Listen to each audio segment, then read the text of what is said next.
जी, जी। सबका हार्दिक अभिनंदन, स्वागत। तो आज एक भजन के माध्यम से शुरू करना चाहूँगा। तो ताकि मेरे मन में वो भाव उठने लगें, मेरे मन के अंदर वो जो छिपा हुआ प्रेम जिसके लिए है, उसी के लिए हो जाए। तो एक भाव से कहना चाहूँगा।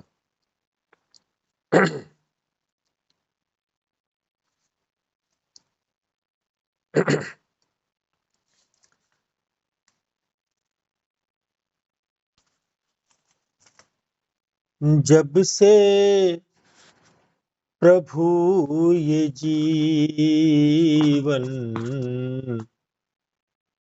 तेरे नाम हो गया है, जब से प्रभु ये जीवन तेरे नाम हो गया है।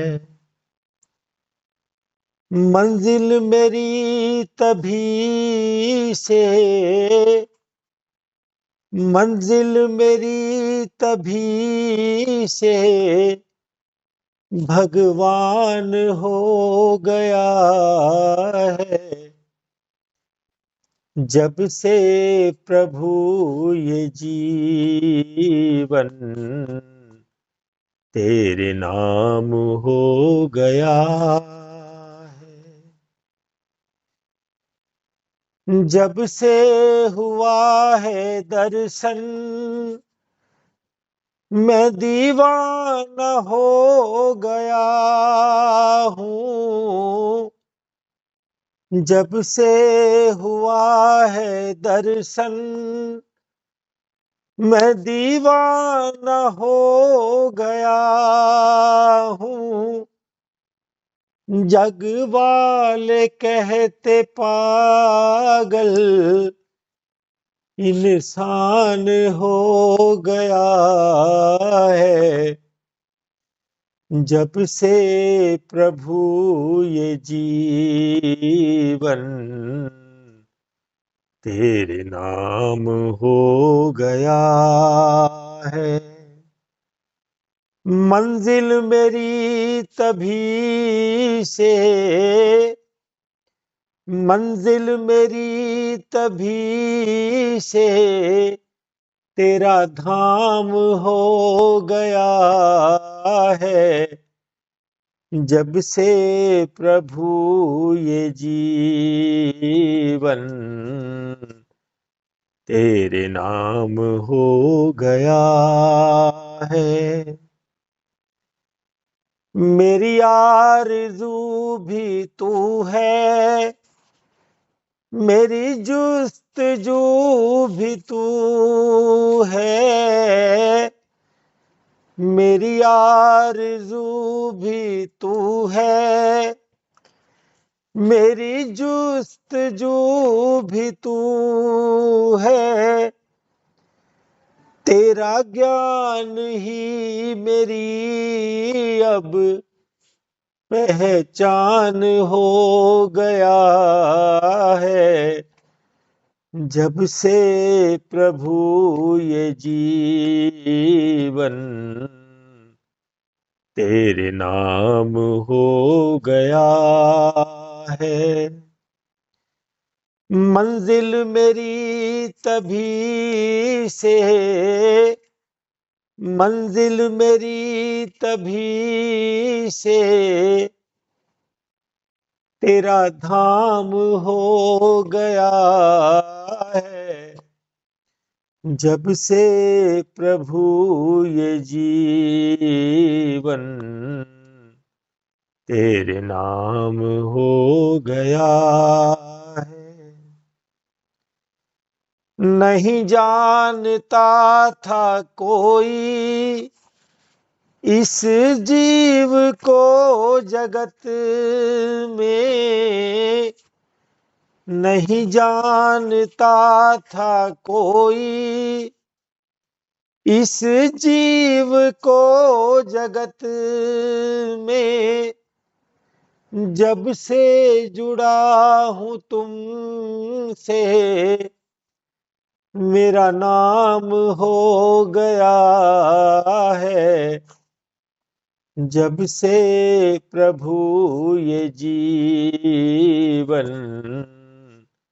तेरे नाम हो गया है। मंजिल मेरी तभी से, मंजिल मेरी तभी से भगवान हो गया है। जब से प्रभु ये जीवन तेरे नाम हो गया है, तेरे नाम हो गया है। परम पिता परमेश्वर को नमस्कार करता हूँ, वंदन करता हूँ परम सत्ता का। अपनी श्रद्धा के पुष्प परम सत्ता के चरणों में अर्पित करता हुआ आज के सत्र को आरंभ करने जा रहा हूँ। जितने भी मेरे भाई बहन इस कार्यक्रम को सुन रहे हैं, उन सब का हार्दिक अभिनंदन, उनका स्वागत, उनके परमात्मा के उस लक्ष्य को नमन, उनके परमात्मा के प्रेम को नमन कि जिसके लिए वो अपने सब कार्य छोड़कर यहाँ उपस्थित होते हैं। सजे रहिए, बने रहिए, बहुत कुछ मिलने वाला है। अगर परमात्मा ने आपको यहाँ बिठाया है तो इसके पीछे कोई कारण रहा होगा। या तो किसी कर्म को काट देना, या फिर आपको धर्म से जोड़ देना। कोई ना कोई कारण तो छिपा होगा। अपनी वृत्तियां बनाए रखिए। आज का विषय मेरे उन भाई बहनों के लिए, उन सज्जनों के लिए, उन जीवात्माओं के लिए विशेष है जो या तो स्वयं को धर्म वाला, ज्ञान वाला, भगवान वाला, मुक्ति मोक्ष का अधिकारी, परमात्मा का भक्त कहते हैं, और या फिर वो इस पंक्ति में लगे हुए हैं। और विशेष उनके लिए जो धर्म प्रवक्ता हैं और धर्म पर प्रवचन आदि करते हैं, स्टेज पर बैठते हैं, जिसे जिसे हम धर्म का मंच कहते हैं या धर्म की स्टेज कहते हैं, उनके लिए है। इसमें कोई संदेह नहीं है कि धर्म विधान मुक्ति का विधान है, मुक्ति का द्वार है। धर्म विधान शांति, आनंद और प्रेम के स्रोत का द्वार है, इसमें कोई संदेह नहीं है। परंतु आधा अधूरा तो बिल्कुल नहीं। इसकी पूर्ण जानकारी, स्वयं का अनुभव बहुत जरूरी है। अगर मेरी बात केवल शब्दों तक सीमित है, केवल भाषा के कुछ वर्ड, कुछ याद किए हुए शब्द ही मेरा सहारा है, परंतु मेरे अंतःकरण में अभी वो बात नहीं है, तो मुझे उसके लिए पहले प्रयास करना चाहिए। मुझे उस अनुभव को प्राप्त करना चाहिए, वरना कहीं ऐसा ना हो कि ये श्वास छूट जाए और मैं फिर आधा अधूरा ही वापस लौट जाऊं।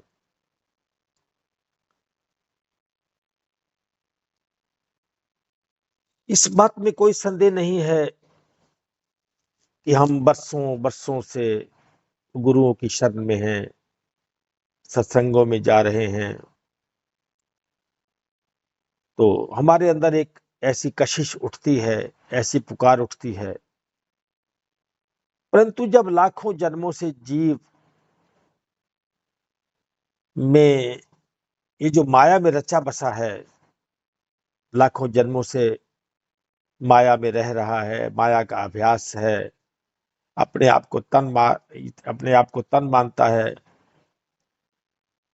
तो अब वो चाहता है कि मैं इसकी पकड़ से छूट जाऊं।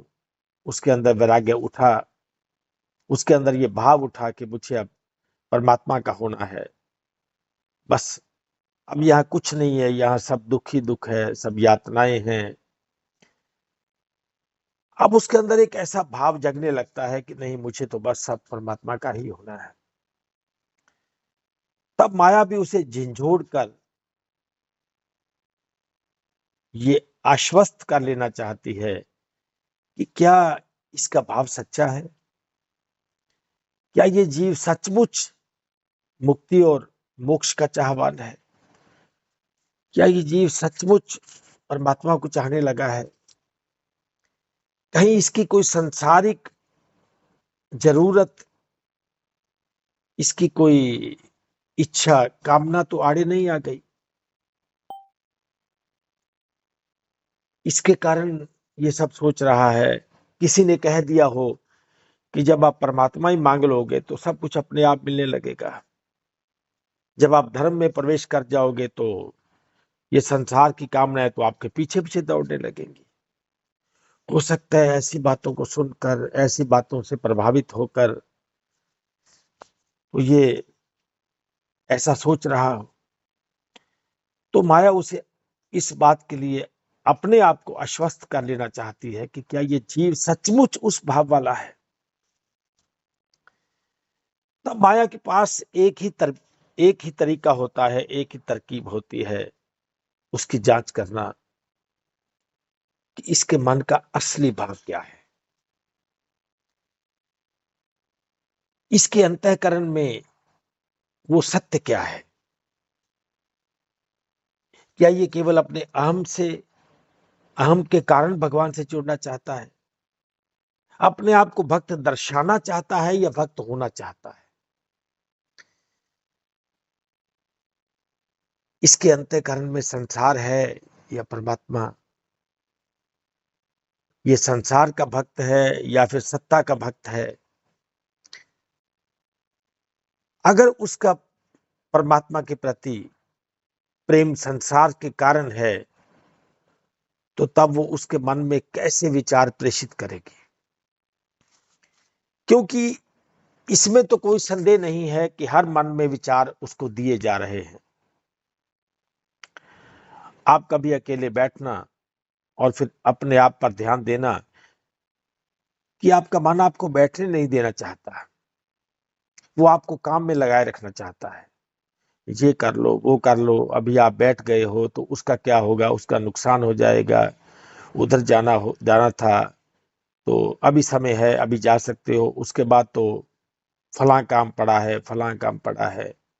या फिर जब मैं परमात्मा की बात सुनता हूं ना, कोई सत्संग भी सुनता हूं ना, तो कोशिश यही करूंगा कि बीच में थोड़ा सांसारिक काम भी मेरा पूरा होता रहे, वो कहीं छूट ना जाए, उसको भी कर लूं।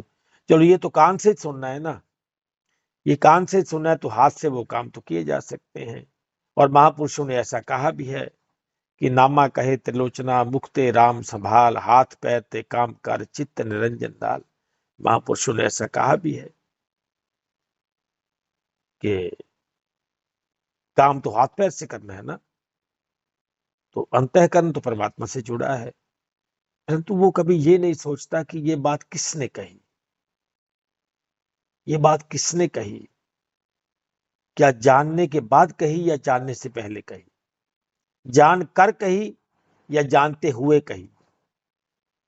मानो अभी मार्ग में है, उसने कही, अभी सुन रहा है, उसने कही, अभी केवल श्रोता है, उसने कही, या फिर जो जान चुका है, जो एकाकार हो चुका है, उसने कही।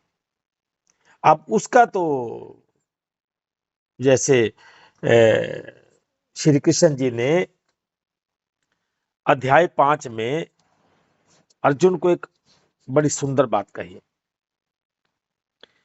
जिनका मन अपने वश में है, जो जितेंद्रिय एवं विशुद्ध अंतःकरण वाला है, और संपूर्ण प्राणियों का आत्म रूप परमात्मा ही जिसका आत्मा है, ऐसा कर्म योगी तो कर्म करता हुआ भी कर्म में लिप्त नहीं होता, क्योंकि तत्व को जानने वाला सांख्य योगी तो देखता हुआ, सुनता हुआ, स्पर्श करता हुआ, सूंघता हुआ, भोजन करता हुआ, गमन करता हुआ, सोता हुआ, श्वास लेता हुआ, बोलता हुआ, त्यागता हुआ, ग्रहण करता हुआ, आंखों को खोलता और मूंदता हुआ भी सब इंद्रियां अपने अपने अर्थों में बरत रही हैं। इस प्रकार समझकर निस्संदेह ऐसा माने कि मैं कुछ भी नहीं करता हूं, क्योंकि जो पुरुष सब कर्मों को परमात्मा में अर्पण करके और आसक्ति को त्याग कर कर्म करता है, वह पुरुष जल से कमल के पत्ते की भांति पाप से लिप्त नहीं होता, पाप से जुड़ता ही नहीं है कभी, पाप उसका कुछ नहीं बिगाड़ सकता। तो उसने सुन लिया कि मैं तो आत्मा हूं, मैं तो करता भी नहीं हूं, भोगता भी नहीं हूं, इंद्रियां इंद्रियों में बरत रही हैं, ऐसे मैंने ग्रंथों में पढ़ा है। तो अब अपना काम काज जो करते रहो, तो धर्म तो अब हो ही रहा है। इंद्रियां अपने अपने इंद्रियों में बरत रही हैं, स्वभाव स्वभाव में बरत रहा है। तो मैं तो आत्मा हूं, मैं तो करता हूं ही नहीं, भोगता भी नहीं हूं, करता वही है। तो अपना एंजॉय करो। अब इसमें करना क्या है? और मैंने जितने सत्संग सुने हैं सबका निचोड़ भी यही है, इसमें कोई संदेह नहीं है। सब यही तो कहते हैं।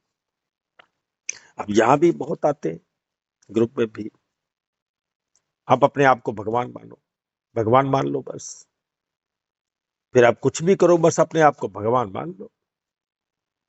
बहुत अच्छी बात है,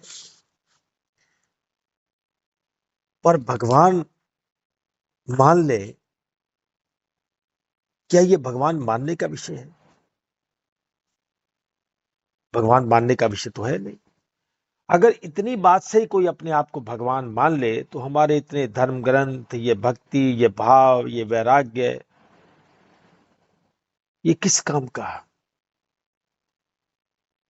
अब उसको कोई धर्म का का खा गा भी पता नहीं है, उसने जीवन भर में कोई ग्रंथ नहीं पढ़ा, जीवन भर कोई सत्संग अटेंड नहीं किया, उसको पता नहीं जीव क्या होता है, उसको पता नहीं शरीर क्या होता है, उसको पता नहीं पंच भौतिक तत्व क्या होते हैं, उसको पता नहीं मन क्या होता है, उसको पता नहीं बुद्धि क्या होती है, उसको पता नहीं ये देहिक मैं कैसा होता है, क्या होता है, उसको कुछ नहीं पता और वो अपने आप को भगवान मान ले। और उसके अंदर ये बात घर कर जाती, बात तो ठीक है इनकी, गलत तो नहीं है। अब वैसे भी मैंने कौन सा धर्म मार्ग को छोड़ दिया है? मंदिर भी जाता हूं, सत्संग भी सुनता हूं, गुरु के पास भी जाता हूं, गुरु के दर्शन भी करता हूं, वहां की किताबें मैंने पढ़ी है, वहां दान दक्षिणा भी खूब दिया है, तो थोड़ा बहुत सुना भी सकता हूं सत्संग। मुझे सब ज्ञान है, मुझे धर्म की सब जानकारी भी है। और कुछ वो जिन्होंने धर्म ग्रंथ भी पढ़े हैं, जिनको श्लोक भी याद हैं, जिनको दोहे चौपाइयां भी याद हैं, छंद भी याद हैं, सोरठा भी याद है, सब याद है उनको, तो वो सुनाते भी हैं। मुझे सब ज्ञान है, मुझे धर्म की सब जानकारी है। अब मेरी बातें सुनकर कौन ये कहेगा कि ये धर्म भाव वाला नहीं है, या इसको धर्म का ज्ञान नहीं?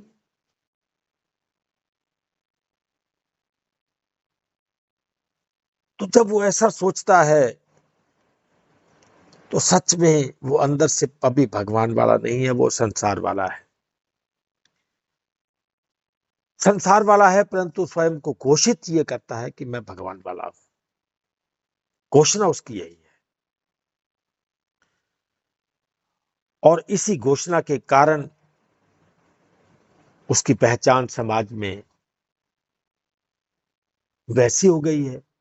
इसी घोषणा के कारण उसको किसी मंदिर का, किसी धर्म स्थल का प्रधान भी बना दिया गया कि इनको बनाओ प्रधान, ये देखो इनको थोड़ी बातचीत करने का ढंग भी है, तो ये अच्छे तरीके से बात भी कर सकते हैं, और थोड़ा वो अगर कहीं जरूरत पड़े तो धर्म ग्रंथों का ज्ञान भी रखते हैं। तो हर बात से ये धार्मिक लोग हैं। धार्मिक ठप्पा लगा है मुझ पर। कुछ मेरा पहरावा जैसा मैं पहनता हूं वो भी इस बात का संकेत है कि मैं धर्म वाला हूं। मेरा अपने आप को धर्म के नाम पर सजाना, माथे पे टीका लगाना, वैसे ही अपने पहरावे को बना लेना, अपने बालों को, अपने पहरावे को, अपनी टोपी को, अपनी पगड़ी को, अपना ये वो सब कुछ ऐसा बना रखा है मैंने। तो और ऐसा भी नहीं कि वो स्वयं को ज्ञानी नहीं मानता है, स्वयं को ज्ञानी मानता है कि यही तो ज्ञान है बस। तो वास्तव में ये उसने अपने संसारिक जीवन रूपी खेत के इर्द गिर्द ना वो धर्म की बाढ़ की हुई है। उसने अपने संसारिक जीवन जो है उसका, ये जो संसारिक जीवन रूपी खेत है, इसके इर्द गिर्द ना वो धर्म की बाढ़ की हुई है। वहां धर्म के पोस्टर लगाए हैं, वो तार लगा दी, और उसके उस तार के ऊपर वो थोड़े वो श्लोक टांग दिए, तो ये बाढ़ हो गई उसकी। ये वो चार दीवारी है जिसके घेरे के अंदर उसने अपने संसार को, उसी संसार को सुरक्षित कर रखा है जो उसकी चाहत है। धर्म को नहीं, धर्म को सुरक्षित नहीं किया है, क्योंकि धर्म को तो किसी सुरक्षा की जरूरत ही नहीं है। धर्म को किसी सुरक्षा की आवश्यकता होती भी नहीं है। धर्म को, धर्म ने किससे अपनी सुरक्षा करनी है? किससे?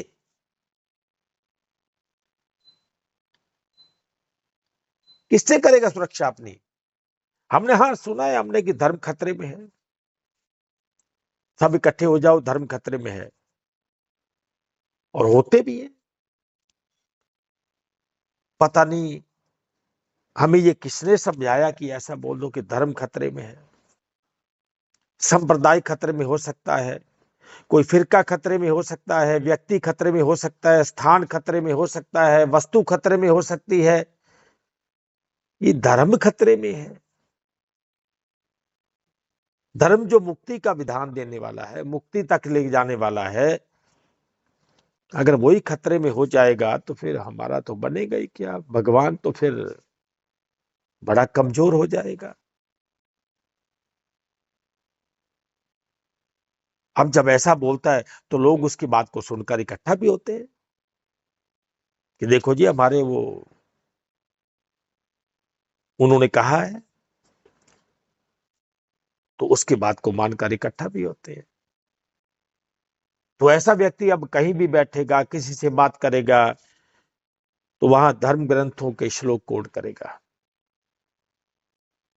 रामचरितमानस के दोहे, चौपाइयां गाना, जो प्रेम वाचक हैं, भक्ति वाचक हैं, ज्ञान वाचक हैं, जिसको सुनकर सब प्रभावित होंगे। त्वमेव माता च पिता त्वमेव, त्वमेव बंधु च सखा त्वमेव, त्वमेव विद्या द्रविणम त्वमेव, त्वमेव सर्वम मम देव देव। ये तो उसका पेट है, ये तो रोज गाता है, आरती भी रोज करता है। उसमें यह भी गाता है कि तुम बिन और न दूजा तो आस करूं मैं किसकी। तुम्हारे बिना कोई दूजा ही नहीं, तो किसकी आस करूं? किस विद मिलूं गुसाई तुमको मैं कुमति। मैं तो बुद्धिहीन हूं, पागल हूं, नालायक हूं, किस विधि से मिलूं गुसाई, किस विधि मिलूं गुसाई तुमको मैं कुमति। बड़े बैराग से गाता है, श्रद्धा भक्ति बढ़ाओ संतन की सेवा। और तो और, ये तन मन धन सब तेरा, तेरा तुझको अर्पण क्या लागे मेरा, मेरा तो कुछ नहीं लगता। कितने अच्छे शब्द हैं, कितने भावपूर्ण शब्द हैं। मंगल भवन अमंगल हारी, द्रव हुस दशरथ अजर बिहारी। मेरे भावों को मंगल करो, अमंगल को हर लो। ये जो मेरा मन दौड़ता है, मन रूपी घोड़े दौड़ते हैं, इनको थोड़ा काबू में करो, कंट्रोल में करो परमात्मा। ये आरती प्रार्थना, ये ऐसे शब्द रोज गाना, रोज।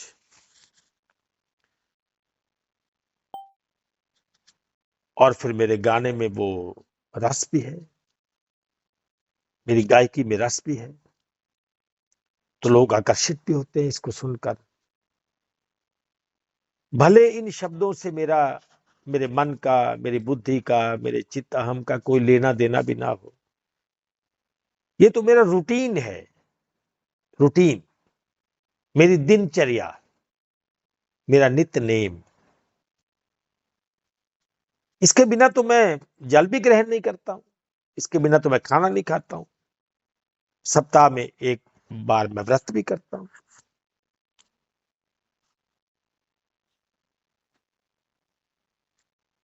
तन मन धन सब तेरा, तेरा तुझको अर्पण का उद्घोष करने वाला भले न तन उसका मानता हो, न मन उसका मानता हो, न धन उसका मानता हो। तन मेरा है, मन मेरा है और धन मेरा है। और कहीं भूल से कोई धर्म के नाम पर लगाना पड़े तो मुझे अफसोस होता है बाद में कि इससे अच्छा तो यह था कि घर का ये काम करवा लेता। बस ऐसे ही किसी के भाव में आके बह गया तो लगा दिया बस। परंतु क्या है कि ये तो पता है कि भगवान सब देने वाला है, भगवान ही स्वामी है, वो जगतपति है, वो जगत पिता है। तो अब ऐसा तो नहीं कि वो नास्तिक है, दास्तिक तो नहीं है, भगवान का भय भी है, भय रखता है बकायदा उसका। तब क्या किसी भी उस भगवान वाले के द्वारा ये शब्द केवल अपने भय को भगाने के लिए? जी कुछ बोल रहा था कोई?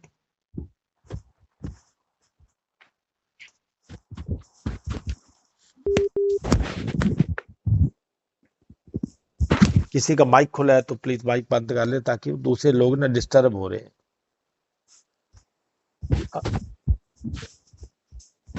अमरपाल जी माइक बंद करो। देखो अब आप कुछ भी सुनने आए हो यहाँ तो आके अपने ये ध्यान ही नहीं दिया कि अमरपाल जी मेरा माइक, माइक खुला अपना है। माइक बंद करो अमरपाल जी।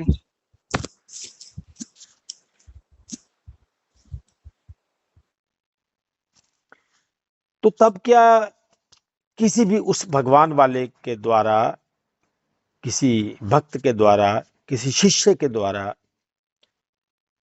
किसी परमात्मा के प्रेमी के द्वारा ये जो शब्द कहे जाते हैं कि तन मन शब्द है, ये तेरा, तेरा तुझको अर्पण, त्वमेव माताश्च पिता त्वमेव, तुम बिन और न दूजा, आस करूं मैं किसकी, श्रद्धा भक्ति बढ़ाओ, वगैरह वगैरह वगैरह वगैरह। तो क्या ये उसके अपने भय को भगाने के लिए तो नहीं है, और स्वयं को धार्मिक हूं इस बात का विश्वास दिलाने मात्र के लिए तो नहीं कहे जाते हैं। मैं अंदर से क्या हूं, अंदर से मैं अंदर से क्या हूं, अपने अंतःकरण से मैं क्या हूं। असल बात यह है कि वह विद्वान प्रवक्ता वास्तव में अपनी मृत्यु को धार्मिक रंग देने में लगा हुआ है कि कम से कम मेरी मृत्यु तो धार्मिक हो, मेरे जाने के बाद, मेरे तन छोड़ने के बाद कोई मुझे संसारिक ना कहे। भले उसके पास ज्ञान नहीं है, भले उसे आत्मज्ञान का कोई अनुभव नहीं है, भले उसने आत्मा तो क्या अपने मन तक का भी ज्ञान नहीं उसको कि मेरा मन क्या है, उसने अपने मन का भी दीदार ना किया हो, परंतु वो अपनी मृत्यु को धार्मिक रंग देने में लगा हुआ है कि कम से कम लोग मुझे ज्ञानी होने की उपाधि दे दे। चलो ज्ञानी ना हो सकूं तो कम से कम मुझे एक अच्छा जिज्ञासु होने की, भक्त होने की उपाधि तो मिली जाए, ये तो होना ही चाहिए।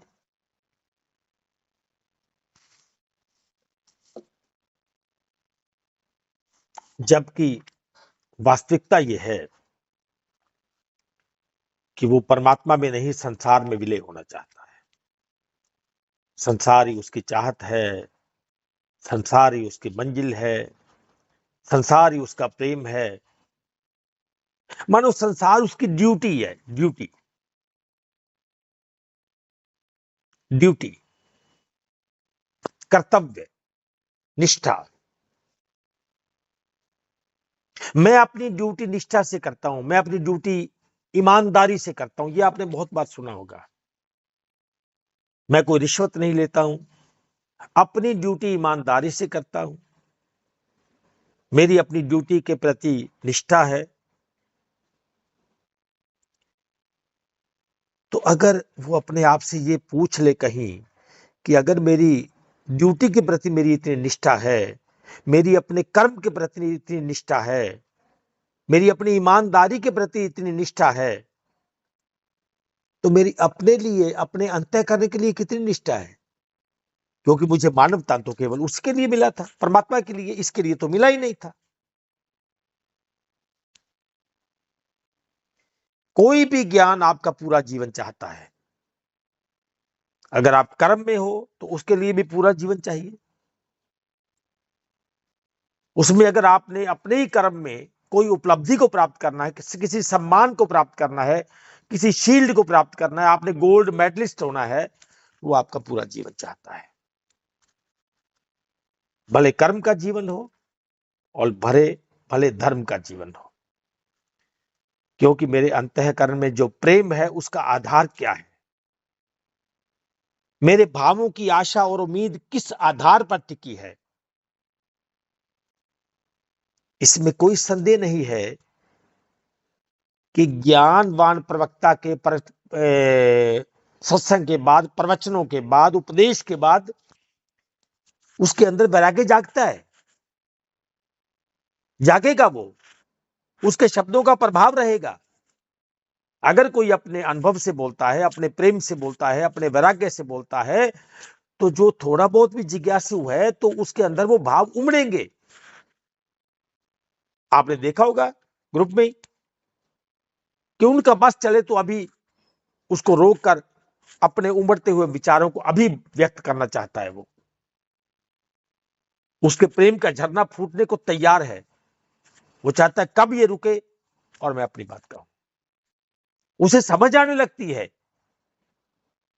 कि जिन धर्म ग्रंथों के श्लोकों को मैं कुछ और समझता था, जिनके उत्तर मैं कोई और निकालता था, उसमें वास्तविक वो नहीं, ये है। उसे पकड़ में आने लगता है कि आखिर धर्म ग्रंथों में लिखा क्या है। उसे समझ आने लगती है। और जब वो धर्म ग्रंथों के वास्तविक अर्थों को जान लेता है, समझ लेता है, तब वह चाहकर भी उन ग्रंथों को बदल नहीं सकता और बदलकर अपने मन को भ्रमित नहीं कर सकता। उससे मजबूरी हो गया ये। अब वो मजबूर है कि जो उसने सुना था वास्तव में वैसा नहीं था। इसमें भी कोई संदेह नहीं कि वो जहां भी जा रहा था उसको अपने ही मार्ग पर शंका तक होने लगती है। इसमें भी कोई संदेह नहीं है, क्योंकि वहां उसको जो अर्थ बताए गए थे वो वास्तविक थे ही नहीं। अब उसको पकड़ में आ गया, अब उसको समझ में आ गया। जबकि उसे एक बार अपनी आंखें बंद करके आराम से बैठ जाना चाहिए, अपने सच्चे अपने अंतःकरण से जुड़कर एक पल के लिए स्वयं की ही अंतरात्मा से जुड़कर स्वयं से ये पूछना चाहिए कि सच में मैं किसका हूं, मैं चाहता क्या हूं, मेरा अंतिम भाव क्या है। क्योंकि धर्म जो है ना, ये भगवान जो है ना, ये आपकी अंतिम इच्छा जानना चाहता है। अंतिम इच्छा जैसे फांसी वाले को पूछी जाती है ना, अब तू जा रहा है संसार से, अब तू जाएगा, अब तेरे पास 1 घंटा है कि 5 घंटे हैं कि 7 घंटे हैं, अब तुझे मरना है। तू अपनी अंतिम इच्छा बता, तेरी अंतिम इच्छा क्या है। तो सच कहूं तो धर्म अंतिम इच्छा है। जब कोई फांसी पे चढ़ने वाला व्यक्ति अपनी अंतिम इच्छा बताता है तो क्या सोच के बताता होगा, क्या सोच के बताता होगा कि मुझे केवल एक बात, मेरी एक बात पूरी हो सकती है, और वो भी मृत्यु के सिवा। मरना तो पक्का है, ऐसा नहीं कि मुझे छोड़ दो, ये अंतिम इच्छा है, ये तो सबसे पहले आएगी। नहीं, इसके सिवा कोई अंतिम इच्छा है, संसार का कुछ चाहिए। आपने कोई रामायण का पाठ सुनना है, कोई आपने धर्म ग्रंथ को मतलब आपने पढ़ना है, आपने किसी से मिलना है, कुछ खाना पीना है, कुछ पहनना है, कोई विशेष परिधान को पहनना है, कुछ भी हो तो बताइए। कोई अपने प्रेम वाले से मिलना है, बता दो, आपकी इच्छा को पूरा कर दिया जाएगा।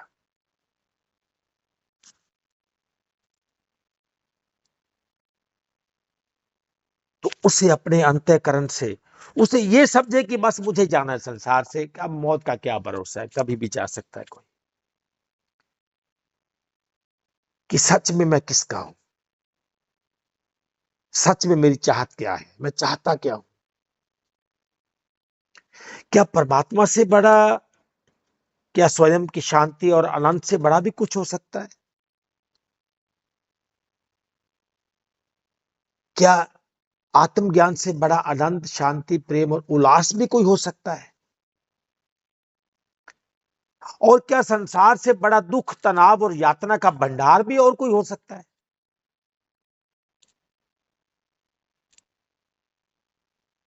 और खास वो लोग इस बात पर मनन करें कि जिनको भले ज्ञान की वो हल्की सी झलक मिली, भले ज्ञान में वो 10 दिन रहे, भले ज्ञान में वो 5 दिन रहे, भले 1 महीना रहे, पर कम से कम उन्होंने इस बात को जाना, समझा कि हाँ, ये है सत्य ज्ञान, ये है वास्तविक ज्ञान। और उसके बाद भी वो संसारिक हो रहे हैं, अर्जुन की तरह ज्ञान से दूर होते जा रहे हैं, परंतु उन्हें कभी ये लगता ही नहीं कि हम ज्ञान से दूर होते जा रहे हैं। उनका मन उन्हें आभास ही नहीं देता है, जबकि ये सारा काम प्रकृति का है, कि आप जो चाहोगे आपको वही मिलेगा। जो आपके मन में सच्चा भाव होगा ना, उसी के आपको विचार दिए जाने लगेंगे। और उससे कहीं लगता ही नहीं कि मेरे मन में संसारिकता भरी जा रही है, मैं अपने उस प्रेम, शांति, आनंद से दूर होता जा रहा हूं। याद करो अपने जीवन का पहला दिन, जब आप किसी गुरु के पास जा रहे थे, किसी ज्ञान को लेने जा रहे थे, किसी ज्ञान को जानने जा रहे थे, तब आपने क्या सोचा था? तब उस दिन आपके अंदर जो भाव चले थे वो क्या थे? अपने उसी पहले दिन को, जीव की उसी प्रसन्नता को, उसी उत्तेजना को अपने अंतःकरण में महसूस करके देखो। कोई गुरु से सिंपल साधारण एक शब्द भी लेने जा रहा था ना, तो शायद उसने उस दिन भी नए कपड़े पहने होंगे, अच्छी तरह नहा धो के गया होगा कि पता नहीं आज मेरे साथ क्या होने वाला है, आज मैं उस गुरु के बिल्कुल पास बैठूंगा, पता नहीं मेरे में क्या बदलाव आएगा। तब आपका जीव कुछ चाहता था, भले उसको नहीं मिला, वो चाहता था। भले आपको 2 4 5 10 शब्द पकड़ा दिए, ये इसको ले जाओ, रटते रहो, बस करते रहो, और आप इतने में संतुष्ट हो गए, क्योंकि वहां जो लेक्चर हुआ ना 2 4 घंटे का, उसने आपको बहुत प्रभावित किया था, बहुत प्रभावित हुए थे आप। क्योंकि आपको तो पता नहीं था धर्म ग्रंथों में कौन सा ज्ञान लिखा है, कैसे ज्ञान मिलता है।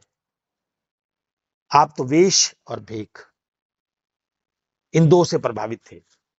भेख माने भीड़, पहरावा, वहां का रहन सहन, वहां की व्यवस्था, वहां पे जो होने वाले, मानने वाले नियम, ये भी अच्छे लगे हो। याद करो उस दिन को। अगर आप ज्ञान जान चुके हो, अब ये बात उनके लिए है। जो ज्ञान जिनको मिला नहीं, प्राप्त नहीं हुआ, जिज्ञासु हैं, वो उनकी बात। अब ये उनकी बात कि जो सत्य ज्ञान से भी जुड़ चुके हैं, जुड़े थे। जब आप उससे पहले, जब आप किसी जड़ भक्ति और किसी व्यक्ति, वस्तु और स्थान विशेष के याचक बने हुए थे, अभी आपके पास ज्ञान नहीं था। अभी आप किसी व्यक्ति को मानते थे, उसकी पूजा करते थे, उसके प्रति आपके मन में निष्ठा थी। भले आपके अंदर कर्म हो, बस केवल कर्म विधान, जबकि कर्म का धर्म से कोई लेना देना नहीं है। आपके स्वभाव में बदलाव हुआ हो, आपकी जीवन शैली में बदलाव हुआ हो, आप संसार में एक अच्छे ढंग से रहने वाले बन गए हों, मतलब आचरण। हमारे महापुरुष कहते हैं आचारी न जित्या जाए। आचरण से परमात्मा को कोई नहीं जीत सका। जब आप किसी जड़ भक्ति में थे, किसी व्यक्ति, वस्तु और स्थान विशेष के याचक बने हुए थे, आप अपना सब कुछ किसी व्यक्ति या विशेष स्थान को ही मानते थे। आपका सब कुछ उसी के लिए था। उसकी एक आज्ञा, उसका एक शब्द आपके लिए फरमान हुआ करता था। और फिर आप ज्ञान से जुड़े, आपको पता चला, तो वो सारी धारणाएं टूट गई, सारी मान्यताएं टूट गई। क्योंकि आप तो उसी को सत्य मानकर, उसी को सनातन मानकर अपना शोषण करवा रहे थे। आपका तन, मन, धन और हर भाव उसी के लिए था। आपके मन पर उसका आदेश चलता था। अगर कहीं उनका कोई संदेश आ गया, उनका कोई फोन आ गया, तो फिर तो वारे न्यारे हो गए बस। अगर वो कहीं मेरी गली में, शहर में आ गया, तो बस मैं तो दीवाना हो गया। परंतु जब पहली बार आपने ज्ञान का उपदेश सुना होगा, ज्ञान का सत्संग सुना होगा, तो पहली बार तो आपने विरोध किया होगा पक्का, क्योंकि आप मोह में थे। अब हर मोही, हर किसी संप्रदाय को मानने वाला सत्य का विरोध करता है। शाश्वत ज्ञान का विरोध किया होगा, आपने भी किया होगा, याद कर लो। फिर उसके बाद जब आपकी रूह को उस आनंद ने छुआ, तब ये संसार भी आपको आनंद की कुटिया दिखाई देने लगी होगी। हाँ, अब समझ आया, अब पकड़ में आई बात। और फिर आज अपने आप को चेक करो, अपने अंतःकरण में झांको। आज कर्म विधान का प्रभाव ज्यादा है या फिर परमात्मा का प्रभाव ज्यादा है? उस दिन को आधार बना के सोचूं तो उन्नति की है या फिर गिरावट आई है? एक बार विचार करना। क्योंकि आज का कार्यक्रम जो है वो किसी विशेष व्यक्ति कहने पर कर रहा हूं। उसने आग्रह किया है, निवेदन किया है कि मुझे लगता है कि मैं थोड़ा धर्म मार्ग में पीछे हो रहा हूं, तो प्लीज आज आप मेरे लिए या उन सब भाई बहनों के लिए कुछ ऐसे विचार दो कि कम से कम मुझे चोट लगे, हमें चोट लगे। एक बार विचार करना कि अगर कहीं कर्म विधान परमात्मा ने बनाया होता, बाय द वे,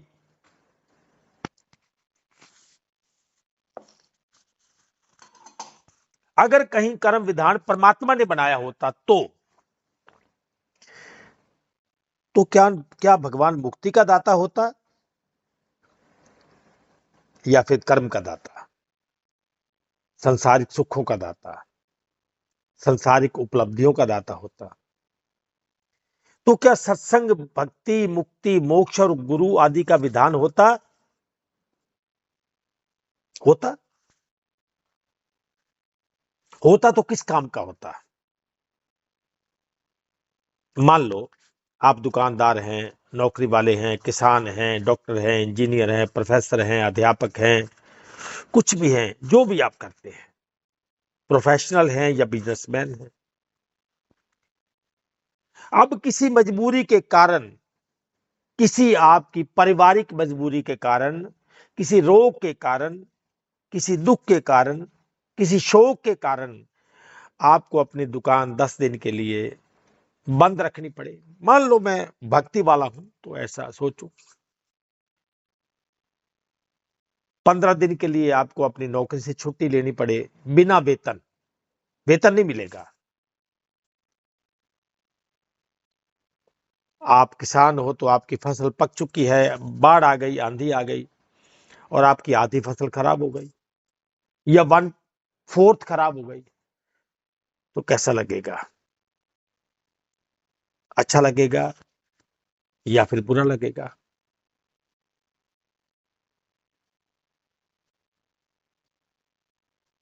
अर्थात कर्म की गिरावट कोई भी सहन नहीं करता, कर्म की गिरावट कोई भी बर्दाश्त नहीं करता, और धर्म की गिरावट को गिरावट मानता कौन है?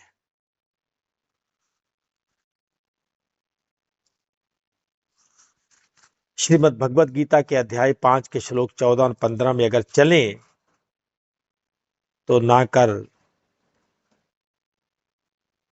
कर्तृत्व न कर्माणि स्वभावस्तु परिवर्तते।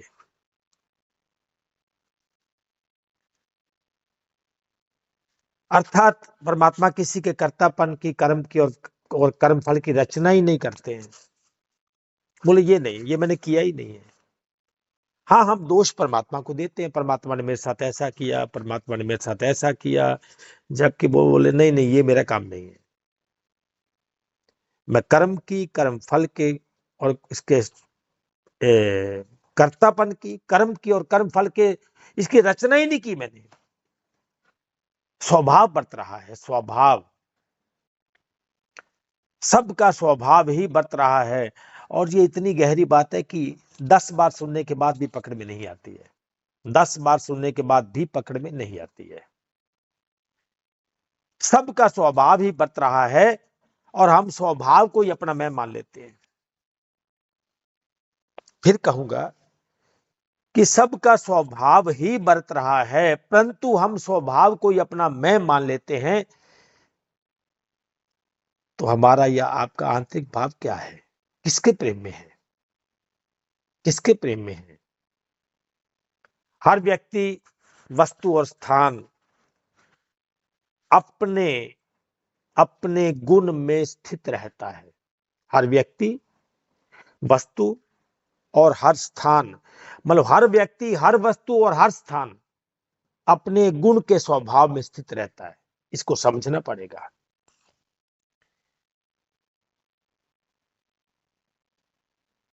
जैसे मान लो आपने कमल के फूल को देखा होगा, आप उसके स्वभाव को बदलने की चेष्टा करो, नहीं बदलेगा, सूख जाएगा। आप इलायची को कहो कि आप लौंग वाले गुण रखो अपने अंदर, वो चाहकर भी नहीं कर पाएगी। आप गेंदा के फूल को कहो कि तुम गुलाब हो जाओ, और गुलाब के फूल को कहो कि तुम्हारे अंदर से गेंदे की खुशबू आनी चाहिए, वो नहीं कर पाएगा। सबको एक स्वभाव दिया गया है, सबको एक स्वभाव, और हर बंदा अपने स्वभाव में बरत रहा है। क्या सूर्य किसी को बाजू पकड़ के उठाता है, उठ जाओ भाई मैं निकल आया हूं, उठो? किसी को झिंझोड़ा उसने, सूरज ने, निकलो भाई मैं निकल चुका हूं, तो आप अभी बाजार क्यों नहीं निकले हो, खड़े हो जाओ। क्या अग्नि आपकी रोटी सब्जी बनाती है?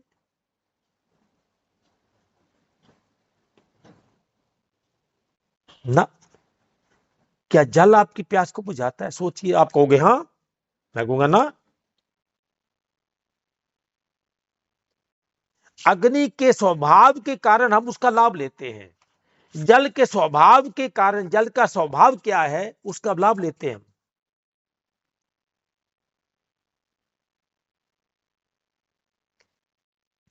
क्या पहाड़ किसी को ठंडक देते? ना, उनका स्वभाव है। जब आप किसी पहाड़ी इलाके में जाओगे तो ठंडक वो दे नहीं रहे हैं, वो अपने स्वभाव में बरत रहे हैं, आप उसका लाभ लेते हैं। क्या पेड़ अपने पत्तों को गिराता है कभी? क्या पेड़ अपने आप को फूल लगाता है? क्या पेड़ अपने आप को फल लगाता है? क्या पेड़ अपने आप को सुखाता है? ना, उसके अंदर उसका स्वभाव बरत रहा है। क्या पृथ्वी ने आपके लिए कभी गेहूं बोया, धान बोया, सेब संतरा बोया? ना, उसका स्वभाव है, लाभ ले लो। हम हर वस्तु के स्वभाव के कारण उसका लाभ लेते हैं। अब सूर्य का स्वभाव भी है, धरती का स्वभाव, जल का स्वभाव, वायु का स्वभाव, पंच भौतिक तत्व का हर एक का अपना अपना स्वभाव है, अपना अपना विभाग है, और ये तन उसका बना दिया गया। क्या कोई दिन रात शाम को बनाता है? किसी में क्षमता है?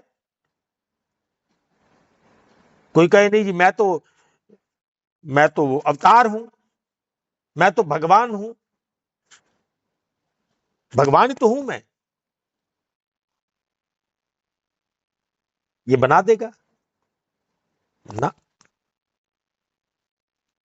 स्वभाव ही बरत रहा है। किसका स्वभाव बरत रहा है? किसका किसका स्वभाव बरत रहा है? ये स्वभाव है किसका? इसको समझना होगा। माया, आदिशक्ति, योग शक्ति, इसके निर्माता है। उसी के डाले गुण, ये सब गुण उसी ने डाले हैं, क्योंकि वो गुण वाली है। उसी के डाले गुण अपने अपने गुणों के अनुसार कार्य कर रहे हैं। मौसम आ रहे हैं, बदल रहे हैं, जा रहे हैं। प्रकृति में हर व्यक्ति, हर वस्तु, हर स्थान,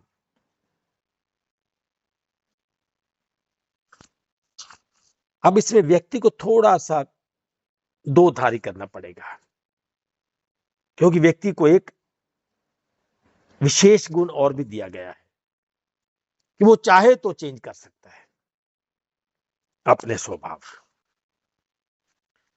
अब उसी के डाले गुण सब में काम कर रहे हैं, जबकि आत्मा न आ रही है न जा रही है, न ये तो स्थिर है, सदा शिव है, न हिलती है, न डुलती है, न चलती है, न जागती है, न हंसती है, न रोती है, न मरती है, न जिंदा है, न जागती है, न सोती है। अब कोई अपने आप को बूढ़ा करता है कभी? ना। कोई अपने बाल सफेद करता है? कोई अपने दांतों को गिराता है? कोई चाहता है मेरे चेहरे पे झुर्रियां हो जाए? बड़ी तरकीब करता है, पर ना, स्वभाव बरत रहा है। हमारा शरीर, इंद्रियां, उम्र, जन्म, मृत्यु, सब उसी स्वभाव के अधीन कार्य कर रहे हैं।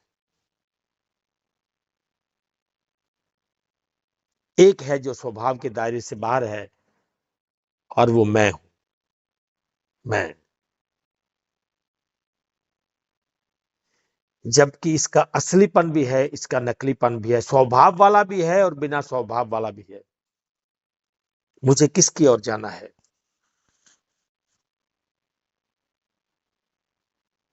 क्योंकि वास्तव में मैं स्वभाव रूपी खिलौना नहीं हूं। मैं स्वभाव रूपी खिलौना नहीं हूं। ईश्वर अंश जीव अविनाशी, चेतन, अमल, अमल, मल वाला नहीं, अमल, चेतन, अमल, सहज सुख राशि, अच्छिद्योयम, दाह्योयम, अक्लेद्य शोषित, नित्य सर्वगत है, स्थानुम चलिम स्नात्र है। अचल है ये, अमल है, अचल है, अरंग है, अरूप है, अनाम है। मनोबुद्धि अहंकार चित्तादि नाहम, नाचा क्षोत्र जीभे न घ्राण नेत्रे न च व्योम भूमि न तेजो न वायु चिदानंद रूपम शिवोहम शिवोहम चिदानंद रूपम शिवोहम शिवोहम। जो अपरिवर्तनशील है और मेरी मैं नहीं, परिवर्तनशील के लिए अपने अपरिवर्तनशील का त्याग किया हुआ है। सोचिए, एक साल में मैंने अपने घर में खुशी और गमी के अलावा क्या कभी भगवान का सत्संग या प्रवचन करवाया? भक्ति भाव के लिए मेरे पास कोई विशेष दिन होता है, विशेष दिन कि इस दिन बच्चे का बर्थडे है तो चलो यहाँ ना थोड़ा भाव है तो सत्संग करवाते हैं। हमारी सालगिरह है तो अभी और कुछ नहीं करेंगे, बस इस बार सत्संग करवाएंगे बस।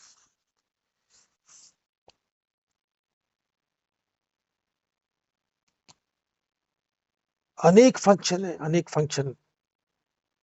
कभी मेरा जन्मदिन तो कभी पति का है, तो कभी बच्चे का है, तो कभी बेटी का है, तो कभी बेटे का है, तो कभी हमारी सालगिरह है।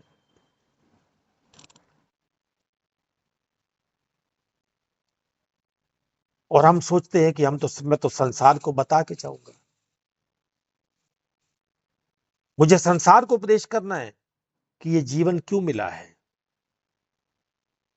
मुझे तो संसार को बताना है ना जीवन क्यों मिला है। अपने आप को बतला लिया, क्या आपका तन मन धन उसका हो गया, मेरा हो गया? क्या मैं उसी को समर्पित हूं या फिर कुछ है? क्योंकि जीव आत्मा और प्रकृति के बीच की कड़ी है, बीच की कड़ी। जीव को विवेक दिया गया है कि वो चाहे तो स्वभाव रूपी माया को पार कर सकता है, वरना एक पढ़ा लिखा प्रोफेसर, डॉक्टर, इंजीनियर, वैज्ञानिक भी अगर दारू पी के गिरने लगे तो दारू ये थोड़ी उसको गिराएगी नहीं। दारू का स्वभाव जो है वो तो अपना काम पूरा करेगी। तो पढ़ाई का भी इसमें कोई दोष नहीं है। कोई दारू पी के गिर गया तो वो बोला तो इसने तो बीए की हुई है, इसको तो गिरना ही नहीं चाहिए था। अब बीए बंदा थोड़ी गिरता है, एमए थोड़ी गिरता है कोई। जिसका स्वभाव है, जब हम उसके स्वभाव से जुड़ेंगे तो अपना स्वभाव तो खराब होगा। और स्वभाव का निर्माता परमात्मा ही नहीं है। स्वभाव का निर्माता परमात्मा नहीं है, क्योंकि परमात्मा गुणवाचक नहीं है। तन का धर्म क्या है? जन्म से मृत्यु तक का सफर करना, ये तन का धर्म है। तन का स्वभाव है जन्म से मृत्यु तक का सफर करना। अगर कर्म में लगा तो नाश, धर्म में लगा तो अमरता। अगर कर्म में लगा तो कर्मपाल और धर्म में लगा तो धर्मपाल। धर्म में लगा तो अमरपाल या फिर धर्मपाल। मन का धर्म संकल्प करना, आकर्षण, देखना, सुनना, सूंघना, चखना, छूना, स्वयं की अनुभूति में शरीर हो। धन का स्वभाव व्यक्ति, वस्तु, स्थान की प्राप्ति के लिए साधन, सुख का साधन, उपयोग के बिना किसी काम का नहीं।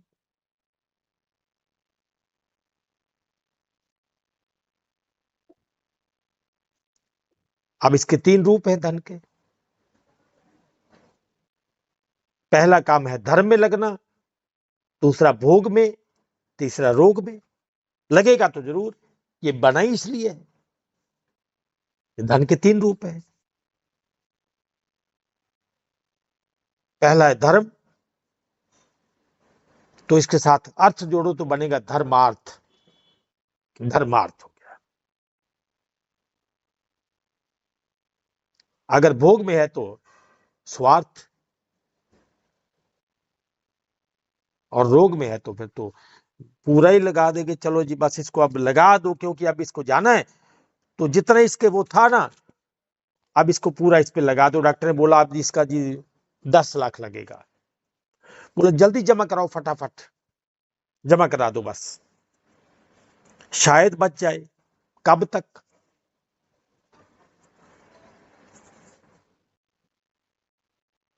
इस स्वभाव रूपी लौकिक जगत में माया के द्वारा मानव तन ही एक अवसर है, एक मौका है, एक उम्मीद की किरण है, एक आशा है, जो अज्ञानी बनाने में भी सक्षम है और ज्ञानी बनाने में भी सक्षम है। मेरा समर्पण कहाँ है? माया को या फिर अपने सनातन अस्तित्व को, अपने परम पिता को, अपने मूल अस्तित्व को, अपने धाम को, अपने भगवान को? सोचना मुझे। जन्म जन्म स्वभाव रूपी माया की चक्की में खुद को पीसने का, या फिर माया के पार अपने अलौकिक सच्चिदानंद स्वरूप में स्थित होने का। विवेक मेरा है, फैसला मेरा है, मर्जी मेरी है, क्योंकि मनोबुद्धि अहंकार चित्तादि नाहम, मनोबुद्धि अहंकार चित्तादि नाहम, शिवोहम शिवोहम शिवोहम। भक्ति में प्रेम का रस है, शांति का झरना है, आनंद की मस्ती है, मुक्ति है, मोक्ष है, आनंद है, परम शांति है।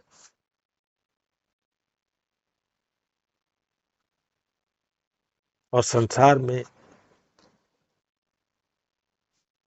इसके तो बारे में बोलने की जरूरत ही नहीं है, सब अभ्यासी हैं। इसका ज्ञान देने की कोई जरूरत नहीं है। संसार का, संसार में क्या है सब पता है, क्योंकि संसार तन का कर्तव्य है, संसार तन का कर्तव्य है, मन का कर्तव्य है, बुद्धि का कर्तव्य है, मैं का कर्तव्य है। जबकि इसके पार कि मेरे साजन हैं उस पार, मैं इस पार, वो मेरे माझी ले चल पार। अब ये कोई कोई पुकारता है, कोई कोई पुकारता है। वाणी को विराम दूंगा। अब समय देखा तो होश आया कि ज्यादा हो गया, तो आपके धैर्य को प्रणाम करता हूं, आपके लगन को धन्यवाद देता हूं और आपकी जिज्ञासा को नमन करता हूं। आपका बहुत बहुत धन्यवाद। आपने प्रेम से सुना। परमपिता परमेश्वर की जय और आप सबका हार्दिक तरसेम सर, अभिनंदन। तरसेम सर, एक दफा ना 1 मिनट थोड़ा सा मेन बिंदु दोहरा दीजिए प्लीज, जरा प्लीज। उसको बाद में सज्जन आए हैं। हाँ। जी जी, बस मेन बिंदु ये है। वैसे तो इसका वो ऑडियो बन जाएगा, वो बाद में अगर वो उनकी जिज्ञासा है तो सुन सकते हैं, कोई ऐसी बात नहीं है। क्योंकि अब सवे सवे घंटे से तकरीबन हो गया, तो जो सुन रहे हैं वो कहेंगे। तो फिर भी मैं दोहरा देता हूँ इसको थोड़ा शॉर्टकट में, कि जीवन के दो रास्ते हैं। एक है तन मन वाला रास्ता, जिसमें धन आपका सहयोगी रहेगा, शरीर सहयोगी रहेगा, तो आप तन को अच्छे से जी के जा सकते हो संसार में। आप कुछ भी बन सकते हो संसार में आके, मेहनत करो, श्रम करो, पढ़ाई करो, बड़े से बड़े ऑफिसर बन सकते हो, संसार में अच्छी पदवी पद प्रतिष्ठा मिल सकती है। और एक है जिसके लिए आपको वो लक्ष्य परमात्मा ने चुना है, वो आपने नहीं, परमात्मा ने ही चुना है। जहां से आप आए हो, अपने उस देश को, अपने उस अस्तित्व को याद करते हुए और संसार में रहते हुए फिर अपने उसी धाम में वापस लौट सकते हो। इच्छा आपकी है, लक्ष्य आपका है, सोच आपकी है, विचार आपका है, स्वभाव आपका है, जैसा भी आप करना चाहो कर सकते हो। तो ये इसका सारांश है, 2 शब्दों वाला, सीधी बात। जी बहुत अच्छा, बहुत अच्छा। तो सत्संगी सभी सत्संगियों, सभी का स्वागत है, सभी को प्रणाम। बहुत आज ये कह लीजिए जीवन का पहला कह लिए या आखिरी सवाल, बिल्कुल पहला भी है और आखिरी सवाल भी। ये जीवन में हमारी या कमाई क्या करके पूर्णता क्या करनी है, हमारे जीवन का मकसद क्या है, उस धर्मार्थ के में जाना है, परमार्थ में का जीवन। संसार दोनों, अच्छा फिर दोनों में बैलेंस कैसे करें? संसारी तो हम हैं ही हैं, मनुष्य भी हैं, तो दोनों में बैलेंस कैसे करना है, इसके विचारे आगे आगे और चलनी चाहिए। बिल्कुल, बहुत अच्छा है जी। सज्जनों, सभी का स्वागत है और इसी पे जीवन का मकसद और संसार के जीवन के संसारिक, पारिवारिक, व्यवहारिक का बैलेंस कैसे बनाया जाए, कहाँ ध्यान ज़्यादा रहे, ये तो आज का शायद सवाल है। इसी के ऊपर कोई अपनी बात कहना चाहे, अपनी रखनी चाहे, बात क्लियर करना चाहे, बात पूछना, सभी का स्वागत है। एक-एक करके माइक खोलिए, सभी को मौका दिया जाएगा। जो भी पहले माइक बोलना चाहता है माइक खोल ले, हम अभी इनवाइट करते हैं उनको।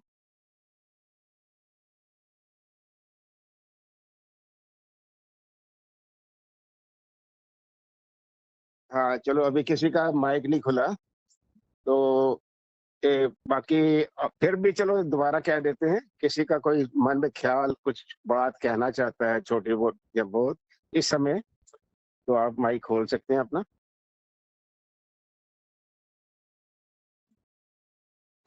ठीक है, तरसेम जी कंक्लूड कर लिए, फिर बाद में जी चर्चा जी, इसी विषय पे आगे वास्तव में ये करेंगे। अच्छी बात है कि सब उसमें मनन चिंतन में मन लेके चला जाता है ना, मनन चिंतन में अच्छा लगता है उसको कि मतलब मैं अपने बारे में सोचूं, अपने अंतःकरण में उतरूं, अपने आप से पूछूं। अच्छी बात है ये, तो बहुत अच्छी बात है, तो सबका धन्यवाद करता हूँ इसके लिए। तो